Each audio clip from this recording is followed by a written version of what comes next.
Estamos aqui mais uma vez para o segundo episódio do MB Convida, o podcast para falar de assuntos jurídicos e não jurídicos também. Para o segundo episódio, convidei um grande amigo e uma referência para mim no mundo do direito trabalhista aqui do estado de Pernambuco, que é Léo Camelo. Léo, muito obrigada por ter aceito o convite de estar aqui conversando conosco. E para iniciar essa conversa com Léo Camelo, eu escolhi um tema maravilhoso, porque para aproveitar que você é advogado trabalhista e hoje em dia um entusiasta da inteligência artificial, eu queria que nesses minutinhos desse segundo episódio desse podcast, a gente conversasse e desmistificasse o que é a inteligência artificial e chegasse a responder a seguinte questão: a inteligência artificial é uma aliada ou uma vilã para o mundo jurídico? Léo, seja bem-vindo, te agradeço por estar aqui, aceitando esse convite de conversar conosco, e a palavra é sua. Obrigado, Magali. Eu tenho que te agradecer pelo convite aqui no MB Convida. O segundo episódio é uma honra muito grande. Para mim, o formato podcast é um formato muito interessante, porque é dinâmico e certamente vai atingir vários colegas nossos. Bom, você me fez a pergunta o que é a inteligência artificial e se ela é uma aliada ou uma vilã. Já lhe digo de antemão que ela é uma aliada. Vilã ela será para aquele que não se adaptar a ela, que não utilizar ela como instrumento de aperfeiçoamento profissional. A IA, Magali, pelo que eu estou estudando e aplicando no meu dia a dia, ela é uma ferramenta, como uma calculadora, como um computador, como tantas outras que nós incorporamos no nosso dia a dia. Se bem utilizada, ela sempre vai nos fazer atingir patamares superiores dos anteriores. Agora, se nós nos acomodarmos, nos abraçarmos nela de modo cego, ela pode ser uma vilã, porque ela estimula para aquele advogado que não quer usar como ferramenta, mas sim como, digamos assim, uma muleta, digamos, ela vai acabar fazendo com que o advogado fique estagnado na profissão. Uhum. Porque ela acha soluções de maneiras, entre aspas, fáceis, nem sempre corretas. Verdade. Para situar quem está nos assistindo, eu acredito que faz mais ou menos um paradigma muito recente, o da inteligência artificial para o mundo jurídico, né? Eu queria que, para realmente verificar se você vai continuar com esse posicionamento ao final do podcast, vamos passar por uma introdução do que efetivamente é a inteligência artificial, porque a um grosso modo a gente imagina que ela é algo que vai automatizar o nosso escritório, que vai automatizar as respostas para os nossos clientes. O que a IA pode fazer a mais por nós advogados? A IA, Magali, ela é um conjunto de sistemas informatizados que procuram substituir ou simular atividades humanas. Cada substituição dessa, né, tem uma característica diferente. Então tem vários grupos de IA diferentes. Então a primeira coisa que você precisa entender é que a gente fala muito de ChatGPT. ChatGPT é apenas uma das milhares, e quando eu digo milhares, é porque de fato são milhares. É como a expressão, a ponta do iceberg, né? Isso, inclusive, existem sites que são verdadeiros repositórios de inteligência artificial, você pode consultar lá, né? O que tem disposto. Pois bem, então, a gente costuma falar muito de ChatGPT, mas ela é apenas uma das inteligências artificiais disponíveis. Então, para o mundo da advocacia, digamos assim, nós vamos ter 3 tipos de IAs, né? Que também, de um modo geral, são as mais comuns, que vão ter uma utilidade maior. O primeiro grupo é a inteligência artificial algorítmica, que nós temos, por exemplo, no Netflix, né? Quando você vai usar o Netflix, se você ficar escolhendo filme de drama, comédia, drama, comédia, terror, evidentemente o algoritmo vai entender que drama é o seu estilo. O dorama, que agora tá... É seu estilo predileto. Ele vai lhe impulsionar ofertas de filmes de drama. Então, essa IA algorítmica, ela é uma IA preditiva. Ela procura prever, né, determinadas predileções. Aí você vai ter isso no seu iFood, no seu Waze. A gente já incorporou isso no dia a dia. E por que isso é interessante para a advocacia? porque em algumas ferramentas do seu escritório de gestão, de marketing, etc., você vai acabar tendo ali fatores algoritmos que vai ajudar nessa atividade.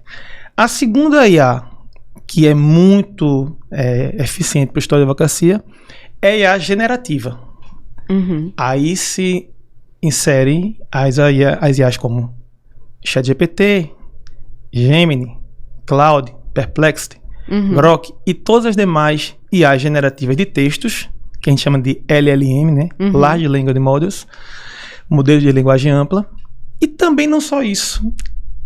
IAs generativas de vídeo, de música. Eu posso hoje usar determinadas IAs para dar um contexto de uma música, dizer quais os acordes que eu quero, onde é que é a estrofe, onde é que é o solo, e ele cria uma música para mim. Então, é um modelo também muito presente na história da advocacia. Na realidade, eu já tô te achando tímido, dizendo que é apenas um entusiasta da inteligência artificial, viu, Léo? Não, mas sou, porque o universo é muito grande. Aí, por exemplo, tem um terceira... E aí, quando a gente fala de IA generativa, imagine no seu escritório fazer petições que o modelo de linguagem ampla pode te dar lá sugestões de texto, corrigir tua peça, etc. Mas também gerar imagens para você colocar num gráfico, num processo. Vídeos que você possa demonstrar como aconteceu determinado acidente através de uma computação gráfica, né, que se usava muito em televisão, você tem ali disponível para você. Inclusive baratíssimo, vou até dar essa dica. E o terceiro tipo de IA também muito possível de se usar no história de advocacia, para mim é uma IA que está ficando cada vez mais acessível e ela é extremamente refinada, é a chamada IA agêntica. O que é IA agêntica? É uma IA que ela engloba vários tipos de IA diferentes e cria agentes autônomos, ou seja, funções automatizadas e complexas. Por exemplo, você hoje tem algumas IAs, isso tem no ChatGPT mais novo, você consegue, ele tem funções agênticas, se não me falha a memória, também no Claude, que é uma das IAs que eu mais gosto para escrever, é o Claude, também me parece que tem, mas o que a IA agêntica faz? Por exemplo, eu posso pedir para a IA agêntica, dizer para ela assim, IA, eu vou viajar para Maceió, então eu quero me hospedar por 3 dias num hotel na praia de Ponta Verde, né? Ponta Verde me parece que é a praia lá mais famosa, e quero ficar num hotel de 3 ou 4 estrelas, tal preço. Gostaria de jantar num restaurante de fruto do mar pelo menos uma das noites e alugar um carro por um preço médio disso aí. Faça as reservas para mim. Na hora que eu dou esse comando, a IA percorre toda a internet, a web, procura todos os locais disponíveis, vê o preço, vê no que se encaixa naquilo que é o meu... No seu perfil. No meu perfil, meu checklist que eu mandei. Faz a reserva. Já reserva o restaurante, já reserva o carro e no final diz, completar as tarefas. Isso que parece uma coisa de filme, é possível fazer com o ChatGPT 5, que é o mais novo. Né? Lógico, é lento um pouco, erra um pouco, porque a IA tem suas falhas, mas imagina no escritório de advocacia, uma IA agêntica que o cliente faz uma consulta lá no chatbox do teu site, né? Deixa uma mensagem na caixa de consulta. Doutora Magali, eu gostaria de marcar uma reunião com a senhora. A IA já dá a resposta para o cliente, já marca na tua agenda, já manda um questionário inicial, já lê esse questionário, já faz um filtro no dia da reunião que você vai fazer, porque somos advogados e o fator humano para a gente é essencial. Fica essa dica. Advogado tem que trabalhar com pessoas, não só com inteligência artificial, e nem só com papel, nem só com computador. Perfeito. Mas quando a gente for trabalhar com pessoas, se a gente tiver mais elementos, a gente trabalha melhor. E elementos prévios, né? Lógico, que a inteligência artificial pode te favorecer nisso. Pela tua fala, Léo, eu percebo que a inteligência artificial já está dentro do nosso dia a dia sem a gente perceber. Com certeza. Porque muito antes de se falar em ChatGPT, todo mundo já utilizava o Netflix, todo mundo já utilizava as demais plataformas de rede social, que está ali, como você falou, a questão do algoritmo reproduzindo os seus gostos e reproduzindo as suas preferências também, né? Então, eu diria que ela entrou na nossa vida de uma forma até intuitiva e sem percepção. Entretanto, o movimento que a advocacia e o mundo jurídico tem feito é de uma forma premeditada. Me corrija se minha impressão estiver errada.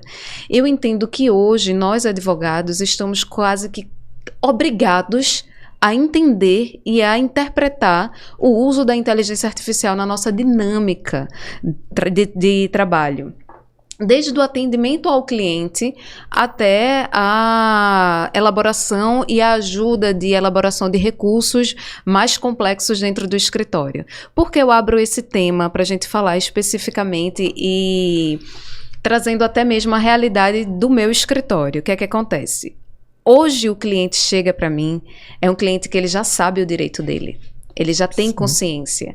Algumas vezes, ou porque ele pesquisou diretamente no ChatGPT gratuito, que é uma plataforma que também tem o uso gratuito, em que ele pode também ter ali umas respostas, ainda que muito sutis, mas ele tem um acesso. Então ele já chega para mim dizendo, eu tenho direito ao adicional de insalubridade, eu quero que a senhora peça para mim, e já é causa ganha. Esse é o problema.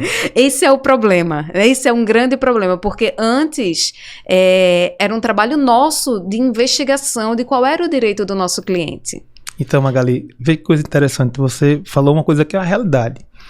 O cliente chega no escritório falando os direitos dele. Mas eu faria um pequeno ajuste na sua fala. Eu diria que ele chega no escritório falando o que ele acha que é o direito dele. Ele acha que é o direito dele. Porque quando a gente estuda a IA, não precisa de muito estudo profundo, a gente percebe que o resultado que nós temos com a IA, a generativa de texto, que é o que o pessoal usa com mais frequência, né? Uhum. Que é o output, né? A saída, depende do input, que é a informação que eu coloco. Esse é o outro tema que eu quero tratar também. Aí, então a gente já pode fazer um gancho. Eu vou fazer aqui isso. só uma ilustração, sem citar muito propriamente o caso, embora esteja na mídia. Um determinado empresário foi nas redes sociais convocar outros empresários a adotarem um tipo de postura face à manifestação de seus empregados. E ele justificou que ele estava correto na opinião dele, porque consultou o ChatGPT, que disse a ele que poderia demitir por justa causa. E quando me perguntaram, eu disse, eu não sei qual foi o input que ele deu na máquina para chegar aqui à conclusão. Eu não sei se ele contextualizou a máquina de todos os aspectos que estão envolvidos. Exato. Ou se contextualizou apenas com o olhar que ele tem da questão. Eu sempre digo, lá no escritório, Magali, você tem que saber perguntar para ter a melhor resposta. Sem dúvida. E tem que dominar o assunto para saber se a resposta está correta. A inteligência artificial, ela é feita para lhe dar um resultado. A inteligência artificial, espontaneamente, jamais vai dizer, não tenho resposta. Ela é um oráculo, no mínimo, pretensioso. Ela acha que sabe tudo, porque ela foi feita não para dar a resposta correta. Ela foi feita para dar uma resposta. É como você imputa a informação que vai sair a resposta correta, que tem que ser verificável. E é por isso que muitos colegas nossos já saíram em matéria num site como Migalhas, porque juntaram jurisprudências fantasiosas nas suas peças. Porque a IA nunca disse que aquilo ali era verdadeiro. Ele que tomou com verdade só porque tinha o nome inteligência. E a inteligência, na verdade, é a nossa de captar se aquilo realmente é coerente ou se não é o que a gente chama de alucinação da máquina. Na realidade, Léo, o que eu percebo muito na condução do teu diálogo é de que talvez estejamos em uma nova era do mundo jurídico, no sentido de que imaginamos que a inteligência artificial é uma arma que está para tirar a criticidade do profissional do direito. Mas, na realidade, talvez ela esteja nos impulsionando a sermos mais críticos ainda.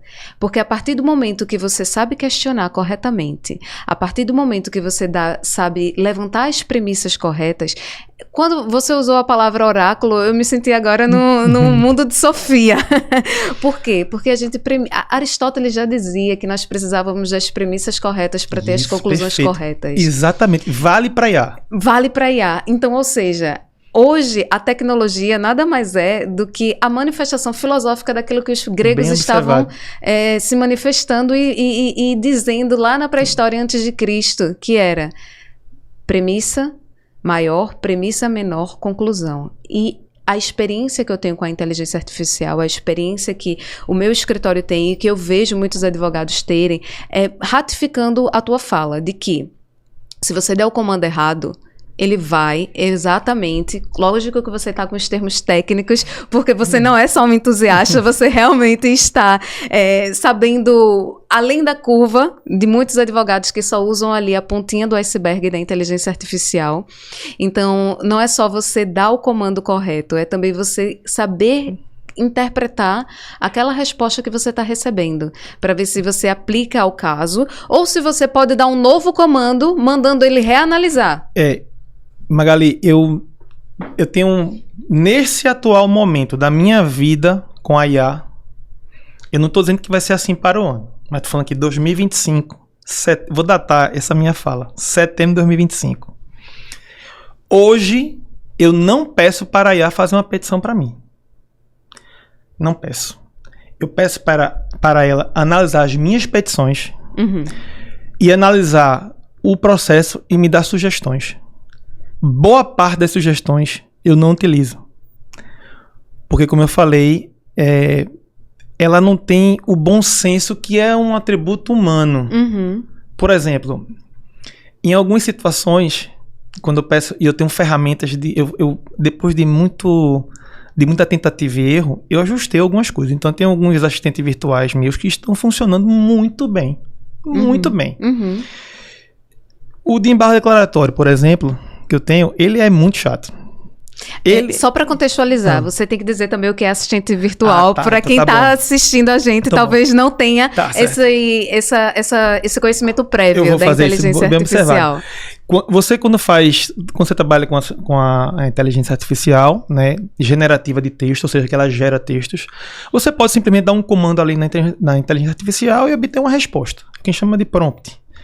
Mas você pode usar para tarefas repetitivas. E para isso você deixa uma configuração padrão, que a gente chama de System Prompt, ou seja, prompt de sistema, configurado num agente virtual que nada mais é do que tipo uma pré-definição. Então, assim, eu crio um assistente virtual que é, vamos supor, um advogado virtual. Eu digo, você é um advogado virtual, com experiência na área de direito de trabalho. É como se fosse criar um perfil. Como se eu estivesse contratando, e assim, eu estou contratando uma pessoa. Aí eu modelo, você, quando responde, é muito objetivo, consegue sintetizar problemas complexos de uma forma muito objetiva e de fácil compreensão, é muito persuasivo na sua resposta. Então você molda ele. Então, esses assistentes nada mais são do que pré-definições que já estão ali imputadas, ou seja, estão inseridas na minha inteligência artificial, e toda vez que eu consultá-las, que eu disse assim, analise este contrato, ele vai analisar com aquelas pré-definições, que é o System Prompt, e não precisa ficar toda hora reescrevendo. Então, por exemplo, eu tenho um assistente virtual, que nada mais é que um System Prompt, que é focado em fazer embargo declaratório. Então, embargo declaratório tem que ser capaz de ler o processo, ler as teses que estão na litis contestação, que quem fixa é a petição inicial e a defesa. Então, você vai ler a petição inicial, vai ver os pedidos e os fundamentos jurídicos e fáticos. Vai ler a defesa, vai ver a contraposição de ideias com os argumentos jurídicos e fatos. Vai comparar nas demais manifestações quais foram os argumentos e vai analisar a sentença para ver se há algum tipo de matéria que não foi abordada, se tem alguma matéria... Os vícios. Exatamente. E eu vou usar nessa configuração o quê? O artigo 1022 do CPC. Então, se eu não souber o que é o embargo declaratório, se eu não souber manejar, não fiz nada nesse sentido. Então, o melhor programador do mundo, ele é capaz de fazer um assistente virtual 1000 vezes melhor do que o meu. Mas em embargo declaratório ele precisa de mim. Precisa. Quando eu digo de mim, é de nós advogados. Não, de nós advogados, né? Porque ele não tem. E é por essa razão, Magali, que alguns cursos de direito, antenados a essa realidade, e isso não é de agora, já estão inserindo matéria de engenharia de prompt em sua grade curricular. Excelente. Porque isso que a gente está vivendo, veja só, inteligência artificial não é uma coisa que nasceu agora. Faz muito tempo. Lembra quando você redigia um texto no Word e às vezes tem o autocompletar? Nada mais é do que uma geração de texto que ele fazia por análise combinatória, que é o princípio da inteligência artificial. Perfeito. IA é sobre números e análise combinatória, na maioria das vezes. Então, isso que já existia, mas era muito rudimentar. Hoje nós estamos começando a lidar com essa alta capacidade que é disponível pelas ferramentas e com uma aplicabilidade muito maior. Mas se eu te disser que o ChatGPT foi lançado em novembro de 2022, Não completou nem 3 anos. É muito recente. Então a gente tá... amanhã mesmo eu vou participar de uma palestra, né, sobre IA, onde o objetivo da palestra se chama Do Preconceito à Produtividade com Inteligência Artificial. O meu objetivo não é fazer ninguém dominar a IA, porque eu também sou um eterno estudante disso. Somos. Exatamente. O objetivo é dizer assim, por que você tem preconceito? Ela está acontecendo agora. Nós temos uma oportunidade ímpar de uma revolução que se inicia, que é esse uso tão massificado nos escritórios, acabou de começar. O ChatGPT, o primeiro, foi lançado em novembro de 2022. Agora, se você ficar deitado esperando as condições de CNTP, né, temperatura e pressão perfeitas para você estudar, já é tarde. Por quê? Né? As tecnologias, até bem pouco tempo atrás, dobravam de capacidade aproximadamente a cada 18 meses. As IAs dobram de capacidade a cada 4 meses e a tendência é que, não tão distante, em 2 meses tenhamos sistemas cada vez com uma capacidade, ou seja, uma velocidade em dobro. Então, o resumo da ópera é um grande tsunami que não atingiu o seu platô, e uma hora vai atingir, tá? Uma hora vai atingir um platô, que é aquela situação que estabiliza. Os telefones celulares, eles aumentam a capacidade de armazenamento, etc. Mas eles chegam no momento que eles estabilizam. Eles não vão virar um computador quântico, não. Para isso, o gasto é muito grande. A IA é a mesma coisa. Essa IA que nós usamos, porque tem também IAs que são usadas em grandes laboratórios, que aí é outra história. Isso é outra história. Mas a IA que nós usamos, ela vai atingir um platô, que é uma estabilização. A gente está distante disso ainda. Ou seja, nós advogados. Tem muita coisa para explorar. E tem advogado que me disse, rapaz, eu nunca nem tentei usar. Tudo bem, é uma escolha. Mas quem não utilizar essa ferramenta vai ficar de fora de um processo que está só começando. E talvez seja tarde para entrar lá na frente. Esse processo está começando não só para nós advogados, mas também é um movimento que está saindo da cúpula dos tribunais. Hoje a gente tem Tribunal do Trabalho, o próprio TST também já está utilizando a análise de recursos a partir da inteligência artificial, não é, Léo? Isso. Então, assim, é uma dinâmica em que a gente não tem mais como se excusar dela. E me perguntaram, se não me falha a memória, semana passada, agora ferrou tudo, Léo. Todos os nossos recursos de revista, que é um recurso extraordinário na essência, Sim. são analisados por inteligência artificial. Agora quem não sobe mesmo, eu disse. É o contrário. Tem mais chance de subir agora. Porque a IA obedece a determinados padrões de análise combinatória mais previsíveis. E nada mais técnico do que o recurso de revista, Isso, né, então Léo? se o parâmetro não for tão subjetivo, Exato. é muito mais fácil eu subir, desde que o meu recurso, evidentemente, também não tenha falhas. Exato. Vai haver, Magali, não tão distante, uma situação em que a gente vai estar com o Poder Judiciário altamente inserido na IA, que ele já está cada vez mais. Já está, é verdade. E se a gente não tiver altamente inserido nesse movimento, a gente está de fora. Nós, advogados, vamos perder todas para a IA do tribunal, né? Mas se a gente tiver inserido, a gente vai tirar grandes proveitos disso. Com certeza. Eu confio, veja só, não é que eu confio no sentido sentimental, tá? Tô falando no sentido processual. Eu confio muito mais numa análise objetiva, menos subjetiva das coisas, que pode advir do modelo matemático, que a IA é um modelo matemático, do que no julgo subjetivo de um ser humano que às vezes acorda indisposto, de mal com a vida, que lê a capa do processo, que às vezes não está no seu melhor dia. Agora, se a gente tiver de fora, essa IA super potente é uma barreira enorme. Por isso que eu digo. É uma transformação. Quem tiver querendo remar contra a maré vai ficar esquecido. Eu vou fazer só uma ilustração para você que em 2014, há 11 anos atrás, eu estava incumbido de participar de treinamentos oferecidos pelo nosso Tribunal Regional do Trabalho com advogados para conhecer o PJE, que para nós hoje é o beabá. O estudante já sai da faculdade sem o PJE. O que é papel?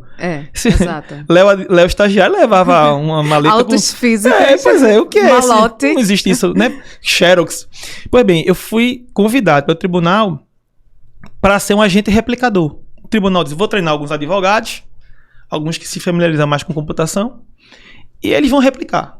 Então, quando eu fiz esse treinamento no tribunal, eu achei tudo maravilhoso, encantadíssimo. Eu fiquei encantado. Vai acabar o papel. Não, maravilha, isso é o mundo moderno, que eu gosto muito disso aí. E aí eu cheguei avidamente para contar para os meus pares, e assim, o pessoal mais antigo fez, Léo, isso é péssimo. Isto é péssimo. Mas por quê? Porque tem muito advogado que não vai saber não tá nem sabendo ligar um computador. Aí eu comecei a olhar de uma maneira mais empática e realmente pensar, realmente, tem muito advogado que não tem nem oportunidade de ter acesso, naquela época, né? A um acesso de qualidade numa banda larga, eficiente. Aí comecei a baixar um processo de 30 megas. Eu comecei a me preocupar com isso. E vi muita gente alijada disso. Mas alguns colegas fizeram questão de, naquela época, não aprender nada do PJE.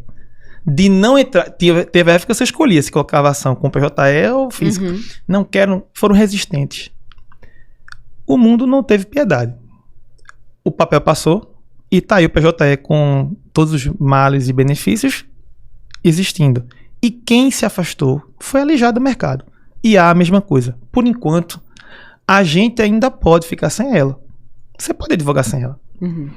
Mas vai chegar um momento que sem ela você não vai conseguir produzir de uma maneira suficiente até uma advocacia sustentável, uma advocacia rentável. Porque o volume vai ser tão grande. O seu cliente vai exigir tão mais de você. Porque que meu advogado não usa um IA para fazer um relatório e me demora 5 dias para dar um relatório. Exato. Nesse aspecto sobre a cobrança e a realidade do advogado dentro do escritório, a cobrança do cliente e a dinâmica, deixa eu te fazer uma pergunta, especificamente da tua realidade e de colegas que estão mais próximos a você da advocacia. O uso da inteligência artificial deu mais eficiência ao escritório, isso é incontestável. Em questão de custos, você consegue monetizar de alguma forma que isso foi positivo para o escritório?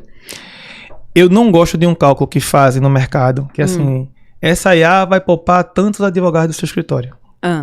Eu realmente não gosto. E não estou falando isso para soar... digamos assim, bonzinho ou empático. Não, eu não gosto desse cálculo porque eu acho que a IA não substitui pessoas. Eu acho que a IA pode até substituir pessoas que não sabem usar a IA. Mas a advocacia é feita de gente para gente. Ponto incontestável.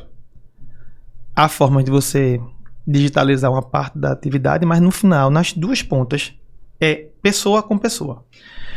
Então, eu nunca fiz esse cálculo. Tem vários advogados que dizem, eu economizei uma equipe de 8 pessoas. Eu vindo pra cá e assistindo as minhas notícias, apareceu propaganda me oferecendo uma nova IA, né? Que eu não sei nem quanto eu assino, enfim. Em que diz assim, você pode substituir até uma equipe de 8 pessoas. Esse cálculo eu não faço. Então, a IA não substituiu ninguém no meu escritório. Agora, o que eu gasto de IA no meu escritório hoje, como eu compro vários planos normais, não são os planos mais avançados. Eu tenho vários IAs diferentes. Eu pago menos do que... Não, eu pago em torno de um salário mínimo. Às vezes um pouco menos, às vezes um pouco mais. E tenho uma quantidade de IA grande. Somente uma assinatura que eu faço é um ecossistema de IA. Eu não vou falar o site aqui, tá? É o Adapta. É um só dos ecossistemas, tem vários. Então, o Adapta tem 13 IAs de texto e mais 6 ou 7 de imagens. Então, só uma assinatura já vem isso tudo. Assino o ChatGPT, assino o Gemini, assino o Claude, assino agora o Gama, que é para criar apresentações. Eu assino vários. O Jus IA, da Jus Brasil, eu assino vários, até para conhecer. E você tem o poder de criticidade também sobre ele, né? Isso, e os modelos não são estáticos, Magali. Hoje, dos que geram texto, eu sou um apaixonado pelo Claude. E acho que o Gemini consegue trabalhar com muito volume de informação, ele é excelente para relatório. Mas daqui a 2 meses, pode ser que eu diga, Magali, tá péssimo o Gemini. Agora, essas coisas não são estáticas, não são assim, imutáveis.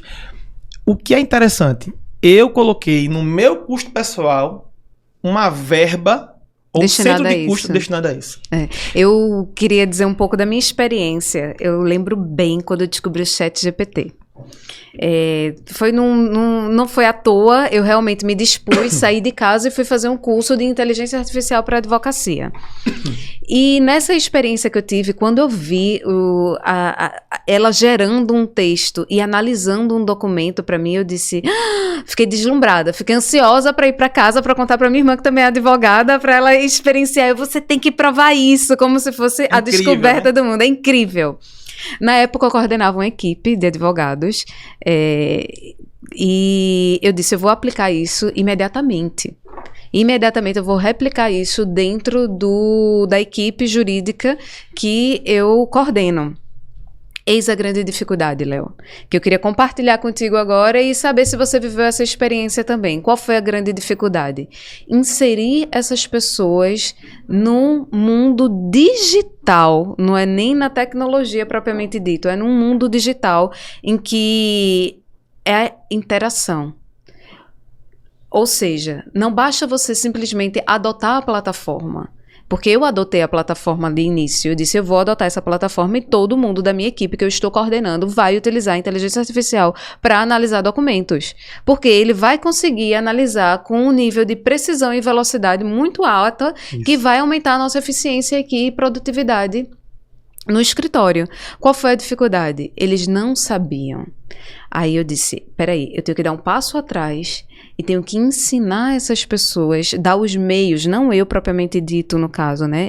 Dar os mesmos meios que eu tive de inserção nessa inteligência artificial.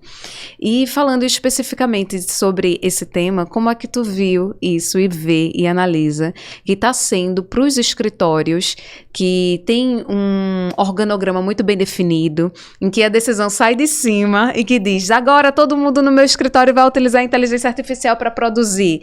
Como é que tem sido essa dificuldade para ensinar os advogados que são compelidos? Porque uma coisa somos nós que tivemos a iniciativa de sair de casa e dizer, hoje eu vou aprender sobre inteligência artificial e ver como ela se adequa à minha realidade profissional.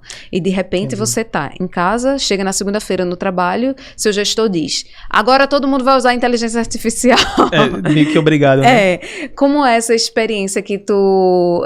eu acho que é até importante você ressaltar isso, porque tem pessoas que estão assistindo a gente que são gestores de equipe, que são gestores de escritório e que eles são entusiastas como nós e diz, eu vou adotar achando que vai ser a salvação do mundo do escritório dele para desde o atendimento do cliente, mas não é. Ele precisa dar essa inserção e iniciação para os advogados que estão lá dentro, né?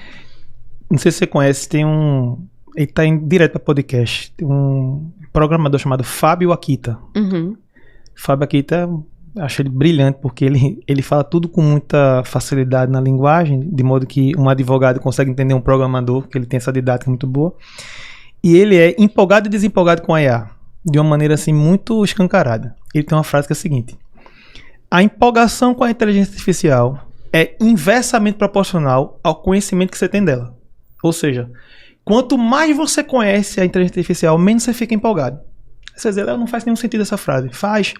Porque quanto mais você conhece a IA, mais você conhece as limitações dela. Verdade. E sabe que ela não vai ser... É por isso que eu disse, a advocacia, se você, meu amigo, minha amiga, escolheu ser advogado, achando que você vai se esconder atrás de IA, de computador, a advocacia é gente para gente.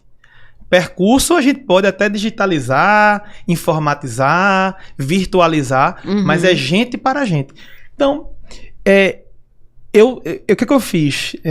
Eu vi você falando da sua gênese com a IA, né? A minha foi de uma maneira, digamos assim, um pouco mais urgente. Por quê? Eu estava um dia no almoço, no shopping com amigos, e aí surgiu o tema. Eu sempre sou muito curioso para tudo nessa vida, e eu disse... Vou parar um tempinho, quando der o próximo recesso, para estudar IA. Veja que mentalidade, o próximo recesso, vou parar. Vou parar, porque eu imaginava assim, deve ser muita coisa, né? Eu tenho que... Vou parar na próxima oportunidade para estudar IA. Aí eu tava no almoço, e o pessoal falando de inteligência artificial, e como eu não tava por dentro, eu fiquei calado, né? Um colega nosso, você conhece ele, fez assim, sim, mas certamente Léo Camelo tem uma opinião diferente. E eita, Léo. Disse... Eu ainda não parei para usar. Na mesma hora, o meu colega com quem ele estava conversando, olha pra minha cara e disse, você não usa? Eu disse, não, e de verdade, eu tinha adquirido o pacote de viagem, mas não tinha utilizado. Mas, Léo, vamos fazer um parêntese aqui. A reação desse advogado não é de se assustar. Por quê? Porque eu gosto muito, na verdade. Exatamente. E além do mais, a advocacia, aqui no nosso nicho pernambucano, a gente tem como referência Léo Camelo e tantos outros nomes. Então, de repente, acontece um novo paradigma na advocacia e Léo timidamente, eu não uso ainda. De assustar. Não, então eu disse, gente, eu tenho assinado, mas eu ainda não fiz. Tu não testou? Eu falei, não, eu fiz uma consultinha, mas não tinha feito nada. E aí desconversei. Aquilo foi uma sexta-feira. Um almoço despretensioso no shopping. Quando eu cheguei em casa, eu disse, não, a gente vai ter que aprender. Não passo por esse constrangimento Nunca mais. Então, assim, da sexta-noite ao domingo à noite, tudo que eu tinha de tempo, eu fiquei vidrado ali com o hiperfoco próprio do TDAH, né, que eu sou. Vidrado, Magali, consumindo tudo e assim, sem entender algumas coisas, e aí é um caos que se organiza, né? Eu começo a anotar, pego as palavras de referência, né? Que na IA a gente aprende que são as keywords, né? Elas servem para juntar ideias, e disse, eu vou aprender. E eu fui fazer tentativa e erro sozinho, quebrando a cabeça. Quando eu comecei a extrair um resultado minimamente plausível, eu digo, achei uma lógica. Aí eu fiz um curso. Desculpa, essa tua primeira experiência ainda titubeando nos acertos e erros, foi já com intenções jurídicas para advocacia? Sim. Ou foi na área pessoal? Não, jurídicas. Eu uso a IA 90% para... Aí eu uso querendo, né? Porque inconscientemente você usa o dia todo. Mas eu uso 90% das vezes para o direito, porque realmente, assim, é o meu grande foco nela. Mas agora eu vou viajar, por exemplo, minha esposa fez um planejamento, boa parte das pesquisas foram feitas com a inteligência artificial. Lógico, mas como eu uso, eu quero desbravar demais, eu passo o dia pensando nela para meu uso profissional. Embora, repito, quando você usa para sua vida pessoal, você acaba também expandindo suas ideias, né? Sem então, dúvida. Assim, a maior parte do tempo é para isso. Então, eu comecei a criar a rotina de realmente tentar. E quando saiu minimamente, eu fiz um curso. Aí o curso abre um pouco sua ideia, traz novos conceitos. Aí você, agora eu entendi. E fui aperfeiçoando, depois fiz um outro curso, fui aperfeiçoando. Quando eu estava nessa trajetória, que eu já sentia que podia ter um resultado minimamente útil para a estrutura do escritório, eu sentei com meus parceiros e disse assim, amanhã todo mundo leva notebook, que eu vou explicar uma coisa para vocês sobre inteligência artificial. O pessoal foi meio desmotivado, daí eu fui lá fazer a explicação daquilo que eu estava compreendendo também, né? Que a gente sempre vai amadurecendo. E o pessoal achou maravilhoso. Então disse, gente, já preparei alguns agentes virtuais aqui, podem usar. Quando for fazer a consulta, faz dessa forma. Aí você me perguntou sobre gestão de equipe, né? Então, no primeiro momento a equipe ficou, como uma pessoa todo jovem, né? Ficou encantado e tal. Só que eles usam a IA, né? Na minha conta, e eu vejo quais são as pesquisas, né? Todo mundo tá aqui assistindo, sabe? Ficou muito chateado comigo. Isso é invasão de privacidade. Digo, a conta é minha, eu posso invadir. Então eu vejo quais são as pesquisas. O que é que eu percebi? Como a IA dava respostas, aquele complexo de perguntas, aquela pergunta complexa que eu fazia e que eu usei como modelo, foram abrandando, soltando. Daqui a pouco tá assim, formula um contrato. Tá, isso não é pedido para IA. Formula um contrato, né? Faça um contrato de aluguel com uma cláusula de confidencialidade. Calma, não é assim. Você tem que dar todo um contexto, né? Aí eu disse, gente, vocês... mas funciona, Léo. Não é que funcione. Ele vai dar uma resposta. Mas é como se eu te entregasse uma Ferrari, te explicasse como conduzir essa Ferrari no máximo de velocidade possível para aquela pista, sem risco de capotar, e tu tá dirigindo a 5 km por hora achando o máximo só porque é uma Ferrari. Perfeito. Então, assim, ou você dirige uma Ferrari usando o que ela tem para dar de melhor, ou então você compra um carro que atende sua vontade de dirigir a 5 km por hora lentamente. E vai do ponto A ao ponto B. É essa analogia que eu uso. Então, aí lá eu fui incutindo essa necessidade. Tanto que amanhã eu vou participar de uma palestra onde eu vou falar sobre essa tentativa de tirar o preconceito para produtividade na IA. E eu disse, todo mundo vai lá, vai ouvir muita coisa repetida, mas vai ter muita coisa nova, porque a IA me permite sempre estar acrescentando. Aperfeiçoando. E Magali, é permanente. Eu não tenho, para aqui pro meu escritório, meus parceiros, eu não tenho nenhuma fórmula pronta para dizer, daqui a 1 ano a gente vai estar usando essa mesma estrutura. Porque os meus prompts que eu faço, eu mudo quase todos os dias. Aperfeiçoando, né, Léo? Isso, hoje à tarde eu mudei uma configuração para fazer um teste para essa parte de amanhã, de um prompt que eu estava usando. Eu disse, não, mas vamos tentar incorporar outras coisas aqui, ver o resultado. Eu nem gostei no primeiro momento, eu vou refazer agora à noite. É permanente, por isso que eu digo, você me perguntou, você usa muito para pessoal? Às vezes não dá tempo, porque eu fico tão empolgado com as coisas do trabalho, mas você pode usar também pessoal, sem dúvida alguma. Me diz uma coisa, nesse contexto do uso da IA e da criação dos assistentes virtuais, você consideraria que a IA hoje, para a tua realidade de advocacia, é uma coautora, um insight para novas ideias jurídicas, ou ela é consultiva? Vamos lá. Sem depreciar uma ou outra, porque as três são fundamentalmente importantes para a nossa atividade jurídica. Vamos lá. Das 3 opções que você me falou, eu vou destacar a última em separado, a parte consultiva. Coautora, ela até pode ser, não do todo, porque eu nunca peço para ela redigir nada completo. Eu sempre coloco ideias, peço sugestões, peço para ela corrigir, dou um tema e peço para ela trazer a opinião dela sobre aquilo ali, às vezes eu incorporo ou não. Mas ela passa a ser coautora, né? Porque tá ali eu junto incorporo com você, né? Dela alguns raciocínios. Eu acho brilhante ela para dar insights. Muitas vezes ela dá insights que eu não tinha pensado. Verdade. Então eu acho sensacional. Agora, vamos para o ponto mais polêmico, consultivo. Vamos lá, Magali. Deixa eu só dar um parênteses. Por que é o ponto mais polêmico consultivo que Léo está trazendo aqui com esse alerta cuidadoso e cauteloso? Porque, de verdade, a gente tem, que eu gostaria que na tua resposta também trouxesse esse conceito, por mais que ela seja inteligente, ela alucina. Isso. E a alucinação, por mais que seja um fenômeno típico da mente humana, está ali em uma inteligência artificial. O termo é esse, exatamente. O hallucinate, que é a alucinação. Que acontece por 2 fatores. O primeiro fator é que ela tem limitações. Quando você faz uma pesquisa na IA, tem uma janelinha, você coloca o que você quer pesquisar. Aqui se chama janela de contexto. E toda janela de contexto tem um limite de tokens. Para simplificar aqui, para o pessoal que está nos acompanhando, que talvez não tenha ainda a oportunidade de ter estudado sobre, o token nada mais é do que uma expressão numérica que representa palavras. Se você puder simplificar isso. Então, o token é um conjunto numérico, tipo 15.027, representa a palavra gato. Porque a IA, gente, ela lê números, por incrível que pareça. Então, cada conjunto de palavras chama-se token. A janela de contexto, quando você faz essa pesquisa, tem limites de tokens. Alguns têm 1 milhão de tokens para as perguntas e respostas. Outras têm 128 mil, 12 mil. Vai variar. É interessante observar que é progressivo. Isso. E isso não não parou. Não parou, né? E vou lhe dizer, tem modelos que diminuíram a quantidade de tokens.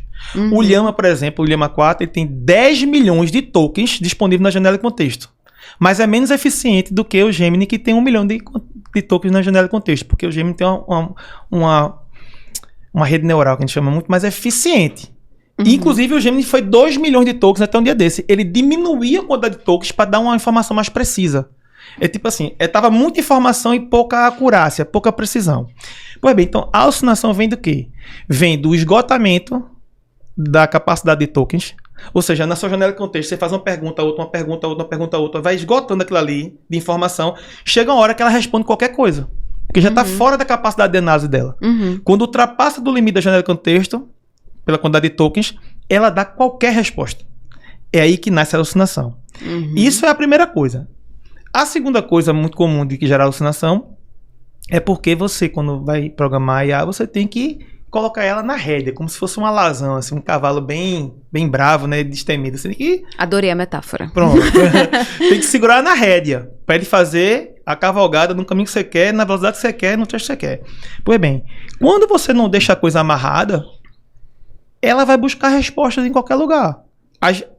Os modelos mais recentes de Gemini, ChatGPT, Claude, eles vão na internet, na web, buscar resposta. E eles podem buscar resposta em fontes que não são confiáveis. Então, como é que você resolve isso, Leonardo? É simples. Os meus assistentes virtuais, aqueles que eu uso para as tarefas jurídicas, todos, sem nenhuma exceção, eles são obrigados por mim, que sou o senhor deles, a primeiro consultar o material que eu deixo inserido lá no prompt dele. Quando eu vou fazer ele, eu coloco lá todas as definições, digo, você vai se alimentar desse material, desse. Esse material qual é o material? Livros, decisões, textos na internet. Por exemplo, eu tenho um assistente virtual que ele se emula um engenheiro do trabalho. É óbvio que ele não é engenheiro do trabalho. Mas o que é que eu fiz? Eu achei um repositório de trabalhos científicos dos cursos de pós-graduação de engenharia do trabalho. Achei de 2 universidades. Peguei vários desses textos, separei. Compilei no documento, em PDF, separei. Comprei livro de engenharia de trabalho, em PDF, separei. Aí eu digo para o meu assistente virtual de engenharia de trabalho, que ele serve para ajudar, não substitui o engenheiro, que é o profissional que tem a capacidade, sensibilidade de fazer o trabalho. Você vai consultar esse material que eu coloquei na sua Constituição e vai procurar o assunto que eu estou te perguntando lá. Depois... Antes de sair para a internet em sentido amplo, né? Porque aí eu não corro o risco de ele parar num site que eu sei lá qual foi a motivação daquele texto, sei lá se aquele raciocínio realmente é academicamente validado.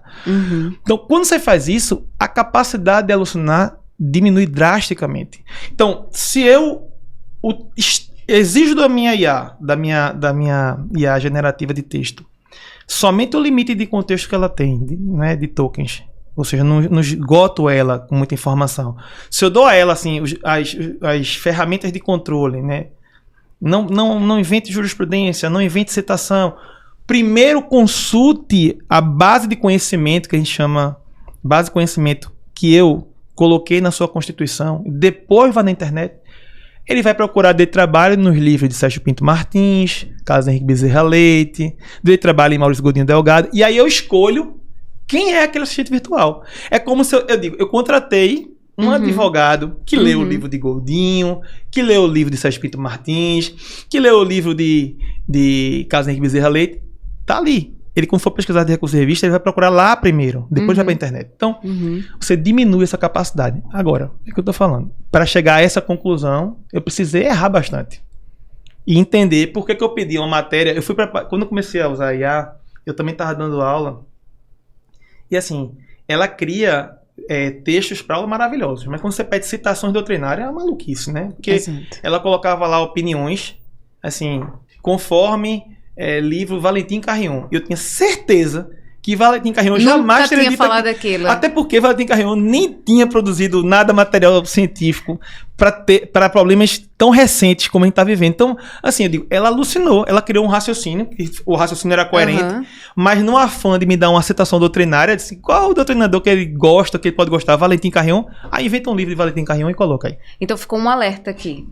Quando for consultar quando for consultar a inteligência artificial, cuidado com os resultados, porque ela pode alucinar, como bem explicou Léo. Hoje alucina menos, Magali, porque ela hoje, essas nossas... Tô falando assim, das queridinhas, né? Quando eu falo tem vários modelos, mas vamos pegar aqui o Gemini, o Claude... O As mais usuais. Mais usuais. Esses modelos hoje, eles conseguem de fato, sabe, Magali, fazer uma busca muito ampla e muito precisa, mesmo pesquisando na web. Ele tem hoje alguns cuidados que outrora não tinha. Mas eu ainda não apostaria. Esse alazão desgovernado, sabe? Eu ainda não soltaria ele para andar no pasto, não. Eu seguraria ele na rede, sabe? Porque é muito arriscado. Diante de tudo isso que a gente conversou até agora, se você fosse conversar com um advogado que chegasse para você e dissesse, Léo, eu tenho um receio do que vai ser de mim no futuro se eu fizer essa introdução e esse uso da inteligência artificial. A sua fala já trouxe muitos insights do que é a sua opinião sobre isso. Mas imagina que você está de frente para esse advogado que ainda tem receio. Nem sempre, Léo. Sabe por quê? Assim, tu pessoa mais antiga, né? Existem colegas nossos que se engessaram. E isso recai para toda a profissão. Não só na advocacia. Tem pessoas que fizeram sempre aquela receita de bolo que deu certo e dizem assim, por que eu vou mudar se está dando certo até hoje? Eu posso dizer uma coisa, Magali? Eu tenho certeza absoluta. Sabe quem tem mais chance de construir um prompt mais eficiente entre um advogado antigo e um advogado mais novo? O advogado mais antigo. Sabe por quê? Construir prompt, essa engenharia de prompt que a gente chama, é a capacidade de você dialogar com a máquina. Quem tem maior repertório vernacular? Sem dúvida. Quem tem mais experiência de... O que é que a engenharia de prompt é? Eu vou pensar no processo. Se eu vou pedir para a IA me ajudar a fazer uma contestação, o que é que eu faria se eu fosse fazer uma contestação? Eu iria pegar a petição inicial, olhar os fundamentos, olhar os pedidos, ver se há alguma inépcia, ver se há algum tipo de contradição na peça, ver se há algum tipo de pedido manifestamente ilegal. Você faz um processo de visualização de toda a cadeia processual especificamente, que um jovem advogado às vezes não tem como maturidade. E o antigo ele tem repertório de vivência de vida processual e muitas vezes escreve melhor pelo tempo de leitura, etc. Quem sabe escrever bem com a IA decola. Quem entende do que vai pedir para a IA decola. Agora, se você não tem nenhuma experiência, não tem uma boa capacidade de se expressar, não tem um bom vocabulário para dominar a forma de perguntar para a máquina, você pode entender tudo de computação. Vai saber usar o Windows, o Word, Excel. Excelente, mas na IA não vai dar sucesso, não. Você utilizou minha fala para fazer uma defesa de nós, advogados da velha guarda. Mas eu quero que você lide com a seguinte situação. Seja o advogado novo, ou o advogado mais antigo, o advogado mais experiente, qualquer um dos dois, ele está temeroso pela IA. É isso que eu te questiono e te impulsiono a como dizer, o que é que você diria? Porque certamente essa pessoa está assistindo a gente. Tá, entendi. Bom, eu diria o seguinte para essa pessoa. Primeiramente, você não tem que se penalizar de que eu ainda não aprendi sobre IA. Porque, como eu falei, está para a nossa utilidade aqui, que a gente está discutindo, começou agora. Vou repetir, ChatGPT foi lançado em novembro de 2022. Então está só no começo. 2. Os modelos de IA generativa de texto, que é o que a gente vai usar no dia a dia de advogado com mais frequência, são muito intuitivos. Os sites, né, eles vêm todo explicadinho. Cada comando tem lá... E ainda tem uma mensagenzinha de boas-vindas. Bom dia! Bom dia! Aí você tem... Vamos trabalhar? Que ícones são esses aqui? Que opções são essas? Se você marcar Deep Research, Deep Research é uma pesquisa profunda, ela vai fazer isso. Então, os modelos são muito intuitivos. Eles são projetados para que um espectro muito grande do conhecimento esteja abrigado ali. Aí eu acho que você também passou por essa experiência de perguntar para a própria IA como é que usava ela. E de construir, lógico, e de construir um assistente virtual. Exatamente. É uma das formas. Por exemplo, amanhã, quando eu for dar palestra, eu vou ensinar o pessoal a construir um prompt. Todinho no final eu vou dizer. Poderíamos ter feito diferente, só perguntando a ela como fazer, ponto a ponto desse. Mas eu ensinei a fazer manualmente, porque se você não souber para que serve, não adianta perguntar, porque qualquer resposta que vier vai ser uma resposta, às vezes, inclusive, insuficiente ou errada. E depois desse tempo todo que a gente está dialogando sobre esse tema, se chegasse um advogado e olhasse para você e dissesse, Léo, de verdade, isso que você e Magali falaram, não vou adaptar ao meu escritório, isso daí é balela, é conversa de novo advogado que quer ficar surfando na onda, surfando na moda. Você acredita que a democratização da inteligência artificial vai fazer e vai impulsionar e obrigar esse advogado que está resistente a ingressar-se nesse mundo? Ou ele vai acontecer aquele mesmo fenômeno que você mencionou lá atrás, de que ele iria ficar de fora da advocacia? O que é que você acha que vai acontecer? Ele vai ser obrigado? Ou ele realmente vai ter que sair desse fenômeno do advogado tradicional? Ele poderá, Magali, até ser resistente na pessoa física, digamos assim. Eu não quero mexer com IA. Mas se ele quiser que o escritório dele sobreviva, alguém vai ter que mexer com IA.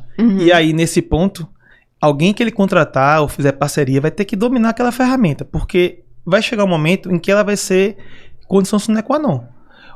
Repito, o próprio cliente não vai lhe querer se você não for capaz de dominá-la. Você acha razoável que um advogado em 2025 diga assim, eu não tenho telefone celular? Não.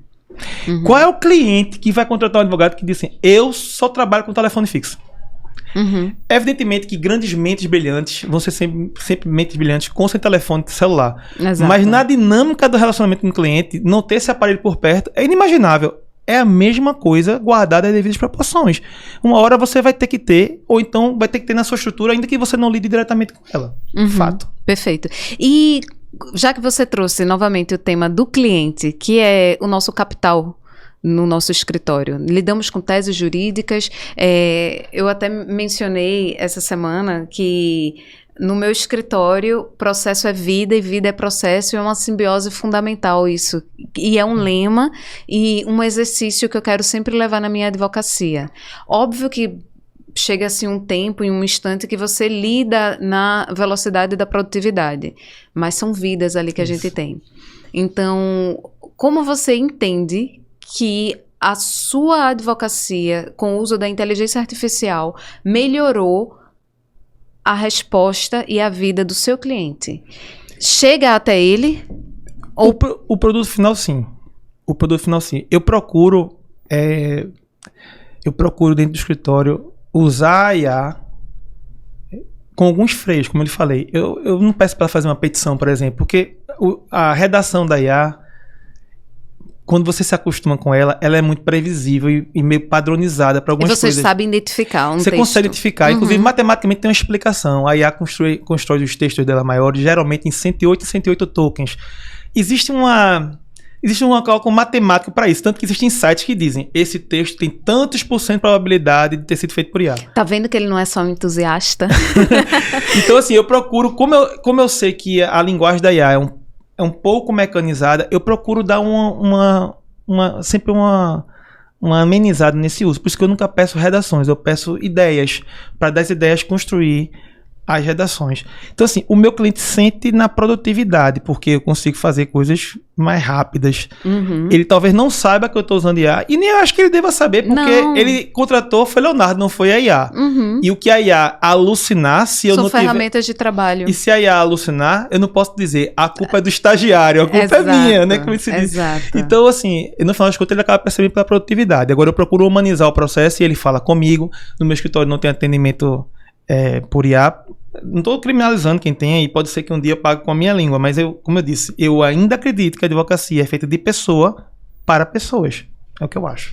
E uma questão assim, para a gente fechar esse tema jurídico propriamente dito, intervindo-se com a inteligência artificial.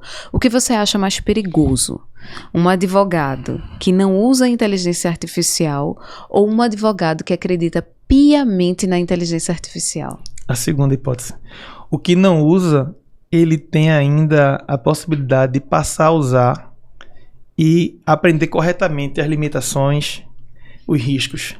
O que acredita cegamente, ele acredita de uma maneira tão pouco inteligente que está se arriscando muito e jamais vai perceber, Magali, que está se arriscando. Porque a IA, ela é sedutora, ela sempre tem resposta. E se eu acredito em tudo que ela fala, eu já estou convencido que ela está sempre certa, eu não tenho um olhar crítico. Quando eu perco a minha capacidade crítica, que a gente não pode deixar de ter quando usa IA, eu vou acabar sendo traído cedo ou tarde. Eu acho muito arriscado, sabe? Muito arriscado. Então, eu preferiria, se eu contratasse no escritório, alguém que não soubesse usar IA, onde eu ia parar, sentar e explicar ele, do que alguém que diga, eu uso e para tudo, e para tudo que ela faz, eu acho 100% correto. Eu já sabia que esse advogado ia me causar um problema. Eu acho que com todo o diálogo que a gente teve aqui, eu ratifico as tuas palavras iniciais de que a inteligência artificial ela é uma aliada. Uma aliada não só nossa, da advocacia, propriamente dito, dos tribunais, do trabalho, etc., do mundo jurídico em lato sensu, mas eu acho que para a nossa vida, a gente não tem mais como dar um passo atrás, porque no início da sua fala você mesmo disse, a gente usa inteligência artificial sem nem saber que está usando inteligência artificial. O paradigma agora que a gente está sendo impulsionado a viver é você tem ciência do uso da inteligência artificial. Sim. Então, aprenda a dominá-la antes que ela te domine e ela se torne a vilã. A minha filha mais velha, Magali, ela é estudante de computação. Eu montei para ela um assistente virtual com livros de Python, né, que é a linguagem que ela está estudando, para que ela pudesse tirar as dúvidas lá. Eu disse, Lele, você está usando muito pouco a IA, minha filha. Use mais. Eu fiz, pai, eu só vou na IA tirar minhas dúvidas depois que eu não achar nos livros. Perfeito. Ela não... Veja, ela é estudante de computação. Mas ela me disse, pai, eu sei que se eu passar a sempre recorrer à IA para tirar minhas dúvidas, porque lá na IA eu coloquei livros em inglês que eu peguei para ela, a ponta do conhecimento nessa área para ela. Eu só vou para lá depois que eu não souber no livro. Esse pai, se eu começar a usar, já eu não quero mais ir pro livro. E eu não vou abandonar os livros. Essa filha de Léo Camelo mesmo, viu? Sem dúvida, Léo. Eu queria finalizar o nosso momento aqui no nosso podcast com questões rápidas e respostas em segundos. Tipo um bate-bola. Eu te pergunto Perfeito. E você me volta. Pra gente quebrar um pouquinho o clima da seriedade da inteligência artificial perfeito. E do mundo jurídico. Então vamos lá. Uma lei que você mudaria? Reforma trabalhista. Vixe Maria, não quero nem perguntar o porquê. Um livro, um filme ou uma série que todo advogado deveria ver? As Duas Faces de um Crime, com Richard Gere. Esse filme é muito bom. Café ou chá para fazer os prazos? Se eu falar a verdade, o pessoal que trabalha comigo sabe, eu tô muito Red Bull, né? É mesmo? Eu sou o louco Então é a da terceira cafeína, opção. então, mas o café, com certeza. O que não pode faltar na sua mesa de trabalho, além dos seus assistentes virtuais? Você não vai acreditar, mas primeiro é papel. Eu passo o dia rabiscando e escrevendo. Por mais que eu adore tecnologia, eu gosto de rabiscar. E o outro é tela. Eu trabalho com várias telas. É o convicto da tecnologia. É um antagonismo. A pior gafe jurídica que já presenciou? Veja, Ou que já foi autor?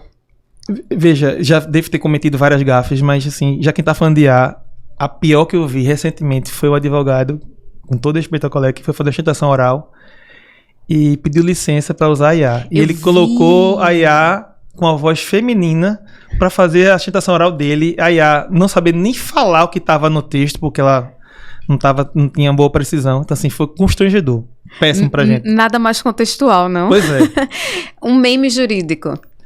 Olha, os memes relacionados à PJE, eu, por mais que seja dramático, inclusive porque eu sou do comitê gestor do PJE aqui no TRT da 6ª Região, representando a OAB, os memes do PJE, eles me fazem rir. Agora, assim, eu vou mentir pra você, não vou mentir pra você, eu fico sorrindo calado porque eu não posso, sou do comitê gestor, né? Mas eu acho engraçado, eu sou muito criativo.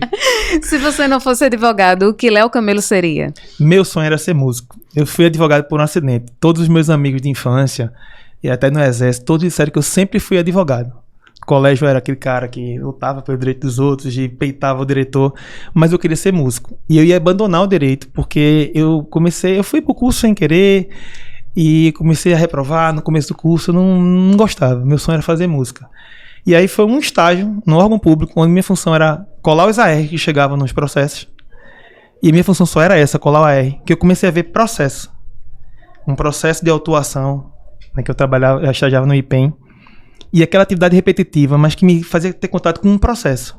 Uma denúncia, uma defesa, um julgamento.